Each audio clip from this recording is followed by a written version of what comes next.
Yes, good morning, learners, or good afternoon. This is Dr. Likin Olufumi Solomon from the Department of Political Science, the lecturer in charge of PO 111, that is, Introduction to Political Science.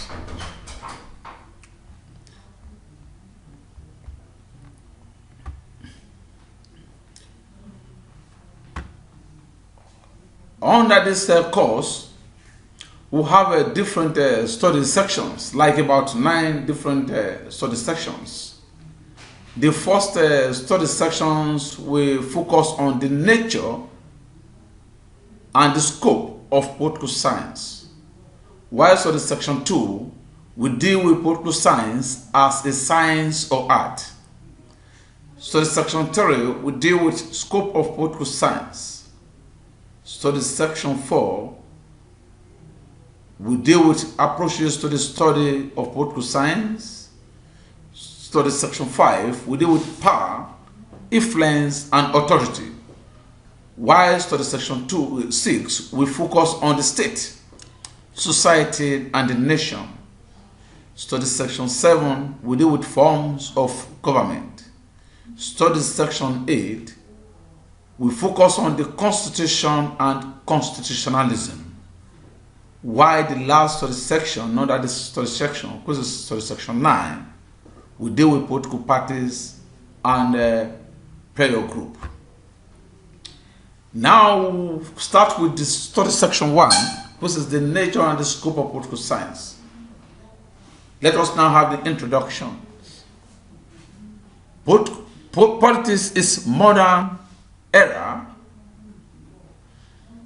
is studied under political science, while political science is a discipline within the social sciences. The study of social sciences is concerned with the nature of human behavior in general. Other disciplines under the social sciences include economics, international relations, geography, psychology, and sociology. Now let us have the learning outcomes for this section 1. When you have studied these sections as a student, you should be able to understand the conceptualization of politics. 2, you should be able to explain some of the major reasons for studying politics. The conceptualization of politics. The word politica is derived from the Greek words, that is polis. Literally means a city-state. The ancient Greek society was divided into a collections of independent city-states, each of which possessed a system of government. Thus, politics can be understood and expressed in the context of the affairs and activities of the polis, or what concerns the state. The conceptualization of politics still continues. The earliest conception of politics is that which posits its activities having to do with the efficient organizations and judicious administrations of the collective affairs of an organized human community or polis. In this view, politics is to facilitate and secure a prosperous atmosphere in which everyone will satisfy their need and achieve full human potentials. These conceptions informed the thinking of ancient political thinkers such as Plato and Aristotle. These early views emphasizes what politics ought to be rather than what it actually is. The activities is having to with designing a structurally and functionally perfect human community that will promote justice and happiness for all citizens. According to David Easton, 1957, politics is the authoritative allocation of scarce value or resources. Let us put it that way. By this, politics includes the process through which government responds to demand and pressures from the society by allocating benefits, rewards, and penalties. Authoritative value are public goods. Resources are services that are widely accepted in society and considered binding by the mass citizen. That is according to Ojukwu, 2016. Who put it differently, that politics here is conceived as activities by which values such as wealth, status, and positions are distributed or allocated among members of a society. Another popular definition of politics is offered by Harold Lasswell, 1936, who defined politics as who get what, when, and how. This definition is broad in the sense that every society is basically concerned about who get what, when, and how, which essentially implies decision-making activities. What makes an individual get what he desires, when he desires it, and how he desires it is mostly power. Hence, politics is a power-structured relationship, an arrangement whereby one group of persons is controlled by another. Deduced from the above definitions is another conception that has been around for a long time and which has continued to inform the perception of politics as the exercise of power and influence. Hans Mogadans, in 1973, in his book Politics Among Nations, The Struggle for Power and Peace, asserts that politics is power. It is the art of influencing, manipulating, or controlling major groups to benefit some against the advantage of others. It is also the process by which power is acquired, maintained, or increased. Politics, according to Marx's school of thought, refers essentially to the struggle between social class to capture the exercise the power of state. Major proponent of this school of thought is Karl Marx. Class here is used to categorize people participating in the production of goods and services needed in any society. In order to produce, there is need for the means of production such as human and material resources. People are usually related to these factors as either owners or non-owners. Thus, ownership of means of production is the widely accepted factors for distinguishing between classes.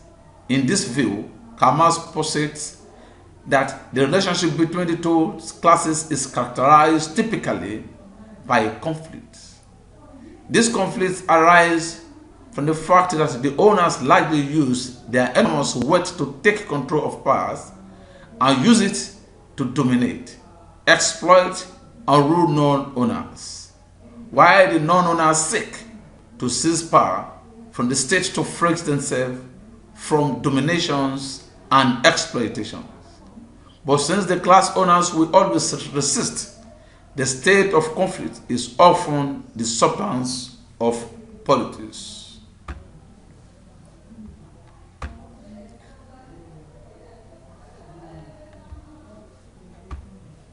Similarly, Nwosu Nwafor-Ugwu, 1986, presents politics as consisting of struggles among actors pursuing conflicting desires on public issues. They assert that politics is the activities involving negotiations, arguments, discussions, applications of force, and persuasion by which an issue is agitated and settled.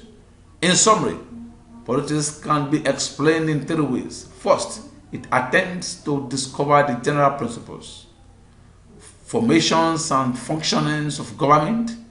Then, secondly, it is concerned with people and the way in which they make decisions and the way these decisions are reached.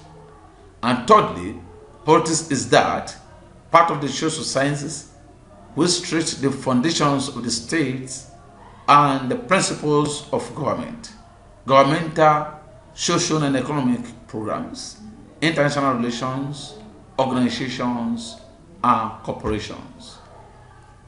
Politics goes beyond the activities of government, the political parties, and the politicians. Politics is a universal phenomenon. That is, it is present in all human organizations such as the family, trade unions, corporations, universities, etc.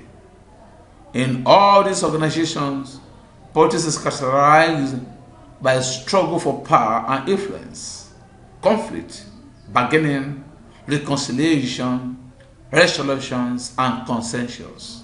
Essentially, politics is a range of purposeful behavior through which we seek to live better than we do at the moment. It defines government, which in turn defines the lives of the citizens and the politics of the state. The study of politics seeks some basic questions such as why must people argue and struggle to acquire power? Why does political conflict occur and how it is resolved? Who has power and why? Why do people vote as they do? Why do political apathy, that is lack of interest, occur? Who participate in politics? How are political decisions made? Who rule the society or the state and how? The following are some of the major reasons for studying politics. The discipline enables one to take a balanced view on significant issues as well as learn how to evaluate and manage information.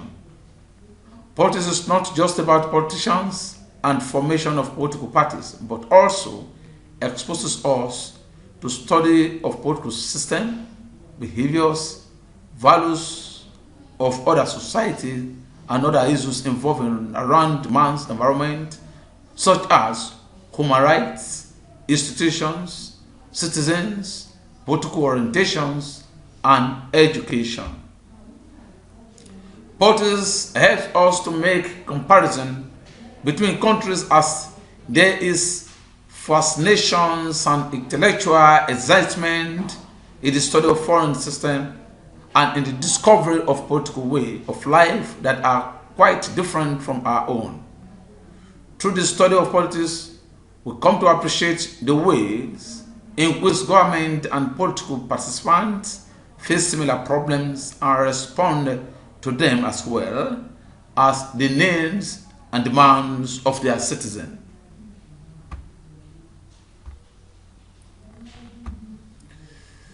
The study section 2 will look into the political science as a science or art. Let us have the introduction of this study section 2. The question students of political science often ask is why natural or physical science such as physics, chemistry, or biology. Generally, science is this body of knowledge which is precise, systematic, and illustrative of general laws. It is a systematic study of a phenomenon through observation and experiment. Let us have the learning outcomes for this study section 2. As a student, when you have studied this study section, you should be able to explain certain things. Number one, you should be able to explain why and how the study of politics is scientific. And two, you should be able to understand the problems of scientific method. Then the descriptive studies involve the systematic gathering of practical and empirical data on political institutions and the political process in general. It is based on the experience or actual observation of relevant behavior or processes. It gives a factual account or description of a case, event, or situation. After the gathering and ordering of data in a meaningful way, to go on to analyze and evaluate their findings in an effort to explain what has happened and why. Analysis is the process by which a tangled component are separated and made clear in plain and embellished, that is, straightforward words. From there, however, theoretical generalizations are drawn and predictions are made. Therefore, the basic role of a political science is the analysis of socio-political issues, which will lead to generalizations, explanations, and offering hypotheses for further studies.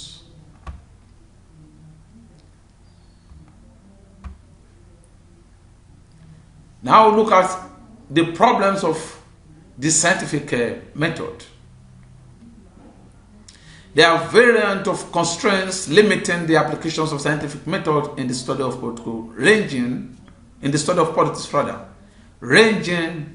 from the political scientist himself, the subject matter of the field, experimental complications, problem of predictability, precisions, changes, and value, among others. Sometimes, political scientists gather facts simply for their own sake rather than the purpose of leading the generalization. A political scientist observes man. Man also observed him, and this makes predictions difficult in political science research. It is not like the pure sciences, where the subject matter are mostly inanimate objects. The problem of experimentation implies that human behavior cannot be brought low or subjected to laboratory tests like that of the natural sciences. The society at large is the subject matter. Hence, political scenarios cannot be compressed to the level of laboratory tests. In addition, political scientists are faced with the problems of change and values. The behavior and values of man passes through a process of continuous change because values are relative to time and space.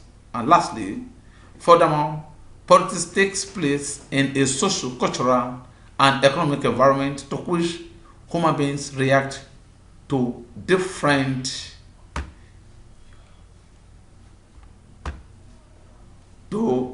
issues. Now, under these studies, we expected students to prepare very well and understand what has been taught under this studies.